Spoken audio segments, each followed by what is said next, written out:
There is a kind of man you've probably met before. Maybe you've been him. He's not loud in the way the world expects bitterness to be. He doesn't foam at the mouth, doesn't curse the skies. No, his hatred is colder, more calculated, and most dangerously, it feels justified to him. He's the man who calls himself just realistic, who claims to know how women really are. But behind that smug clarity is not wisdom, it's rot. Not from women, but from himself. And Schopenhauer, as cruel as he often seemed, might be the only philosopher who stared directly into that rot without flinching. Schopenhauer believed that desire is the root of suffering. And for men, one of the strongest, most identity-defining desires is to be admired, especially by women. Not loved, not understood, admired. To be someone's hero, someone's answer, someone's reason. And when a man fails at this, when life shows him he is not exceptional, not desired, not chosen, he doesn't always look inward. In fact, he rarely does. He turns his eyes outward. He scans the terrain for someone to blame. And far too often, he finds his scapegoat in the face of the feminine. This isn't about individual women. The bitter man doesn't see women as individual anymore. He sees them as a category, a force, a system. And to him, that system is rigged. He sees women as gatekeepers of value and himself as unjustly excluded. But the tragedy, as Schopenhauer would argue, is that the man was never truly excluded. He simply placed his sense of worth in the hands of a fantasy that told him if he worked hard, if he was nice, if he proved himself, then he would get her. When that equation failed, he didn't question the fantasy, he questioned the women who didn't play along. Now, bitterness doesn't start with a boom. It creeps in like fog, a few disappointments, a few humiliations, maybe even a betrayal. And at first he swears it off. He tells himself, I don't need them. But he does. He always has. The need just changes form. What once was a desire to be loved becomes a hunger to be superior. He turns cold, not because he's indifferent, but because warmth has become dangerous. Vulnerability is now weakness. Emotion is now betrayal. And any woman who tries to reach him will find her efforts twisted into another reason for him to hate. This man, this bitter man, isn't dangerous because he's evil.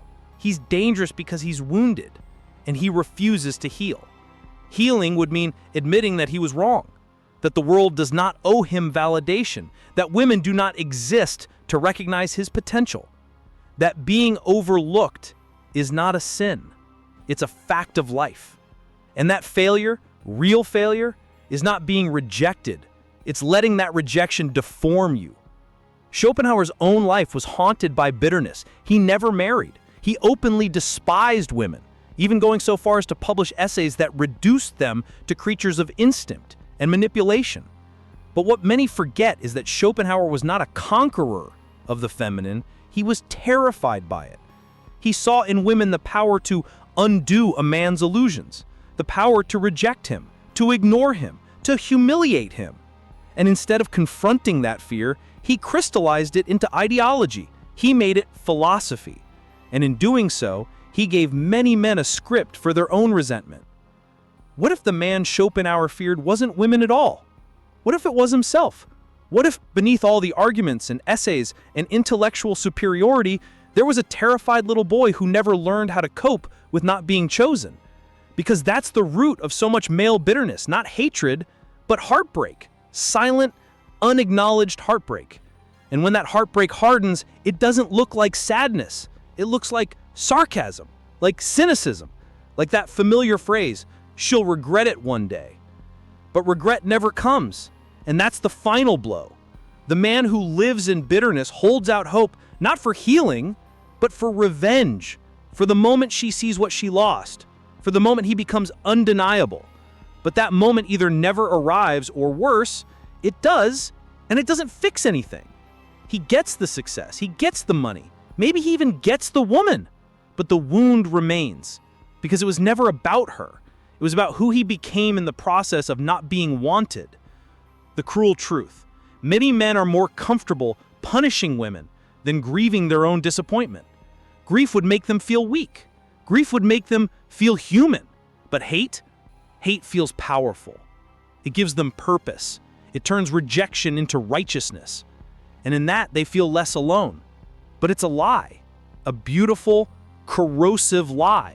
The tragedy of the bitter man deepens when his worldview begins to attract others. He finds community in complaint. He gathers in echo chambers where his pain is not challenged but nurtured, where the venom he spits is not seen as a cry for help but as clarity.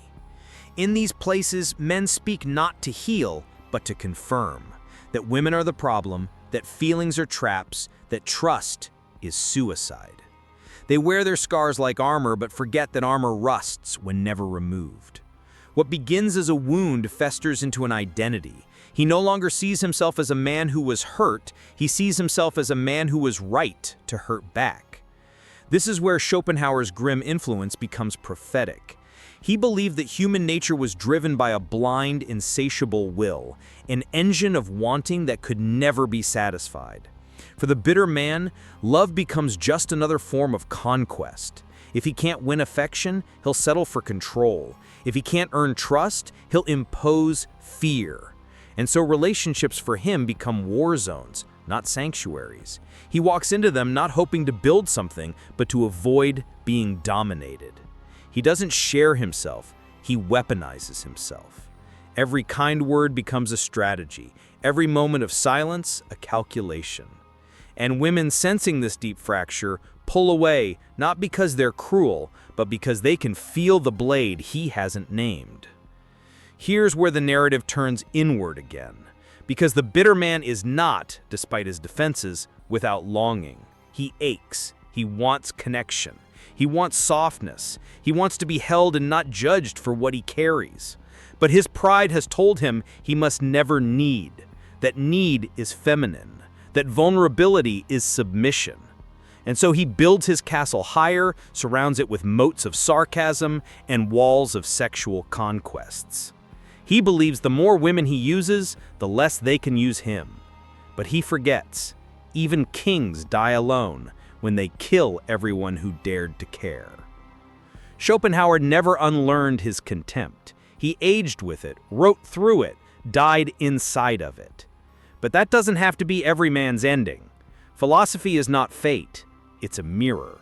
And this particular mirror shows a face most men are afraid to see. The face of a boy whose sense of manhood was built on being chosen. And when he wasn't chosen, he decided no one else was worthy of him. That is not strength. That is not clarity. That is the quietest form of collapse. A man who surrendered to his ego because his soul was too bruised to speak. There's a scene in many men's lives that happens behind closed doors, away from friends and followers and romantic prospects. It happens late at night in front of a phone screen or a mirror, or sometimes the cold blue light of a laptop filled with half-read think pieces and angry comment threads. And in that silence, if he dares to listen, the bitter man hears a different voice. Not the voice of the world that failed him, not the voice of women who rejected him, but his own voice. The one he buried years ago, the one that still asks, "Am I enough?" Most ignore that voice. They scroll past it, they drowned it out. Because to face it would mean admitting that all the rage was a distraction, that all the seduction was compensation, that all the theories and red flags and relationship tactics were attempts to cover a wound that only courage could heal. And courage, contrary to what they were taught, does not mean domination. It means surrender. It means choosing to love even when you fear being unloved. It means risking yourself, not to win, but to connect. If the bitter man has a path out, it is not through being proven right. It is not through finding the one who will finally worship him. It is through mourning, deep, sincere mourning. Mourning the boy who thought he had to earn love. Mourning the man who hardened to survive. Mourning the years lost to resentment, to ego, to battles that never needed to be fought. That grief is not weakness. It is baptism. It is the only way to re-enter life as someone worthy of joy, not as conquest, but as grace. And maybe that's the truth Schopenhauer missed. Or maybe he saw it and couldn't bear it. That men do not heal by becoming immune to love. They heal by finally letting it in. Even if it hurts. Even if it dismantles everything they built to feel safe. Especially if it does. So the journey turns toward a question most men avoid. What would it mean to stop punishing the world for your pain? What would it mean to finally lay down the sword? Not because you lost, but because you're tired of swinging at ghosts. There is no redemption in bitterness, only exhaustion disguised as insight. There is no honor in using women as mirrors for your insecurity, only loneliness masked as swagger. You can build a life around keeping love out, but do not be surprised when nothing worth living for ever enters. The bitter man is not doomed because he feels too much. He is doomed because he refuses to feel what matters. He's been conditioned to believe that to ache is to fail, that to want affection is to surrender power. But this is the lie that ensures his ruin.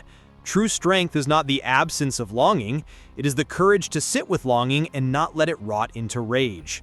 It is choosing to still believe in goodness even when you have seen betrayal, especially when you have seen betrayal.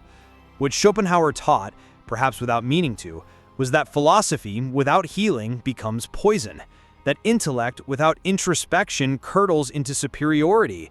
His insights into human suffering were profound, but his own inability to transcend it left him trapped in a loop. And many men today follow that same loop, repeating pain, rehearsing cynicism, romanticizing detachment. They think they are becoming enlightened, but really they are just perfecting the art of self-protection. But protection without connection is a prison. You can master detachment, but you cannot thrive in it. You can silence your need, but you will live haunted by it. You can teach yourself not to care, but one day something will break you, and if you have no one real beside you, no softness inside you, no hand to hold as your world collapses, you will realize too late that control was never intimacy, and armor was never love. There is always a different path. A man can choose to rewrite his story. He can confront his grief without projecting it. He can speak his fear without weaponizing it. He can meet a woman and not see a battlefield, but a mirror, a reflection of his own capacity for gentleness, for honesty, for growth. He can resist the pull to dominate and instead ask, humbly, what it means to be received.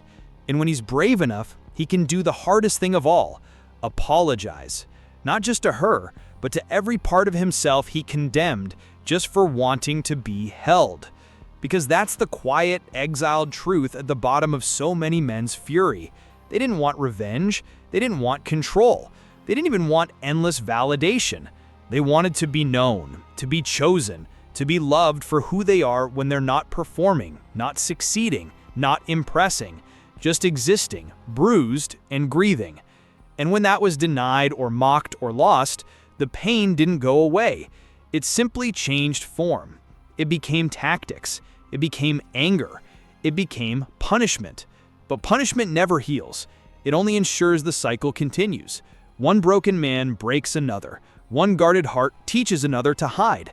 And women who carry their own wounds are caught in the crossfire of unspoken wars. So what if the real rebellion was not becoming harder, but becoming whole? What if the true mark of manhood wasn't how much you could dominate, but how deeply you could open? What if you stopped asking, how do I win? And started asking, what would it take to trust again? No philosopher, not even Schopenhauer, has the final word on who you must become. His life, like all of ours, was a warning, but also a question. Will you remain the man who builds walls and calls them wisdom? Or will you risk becoming the man who breaks them and finally begins to live? That's the quiet revolution waiting for men. Not more control, not more cleverness, but honesty, vulnerability, presence, a return not to the battlefield, but to the self. The door is open, but only you can choose to walk through. Thanks for watching. If you found this video helpful, don't forget to like, share, and subscribe to the channel. See you in the next one.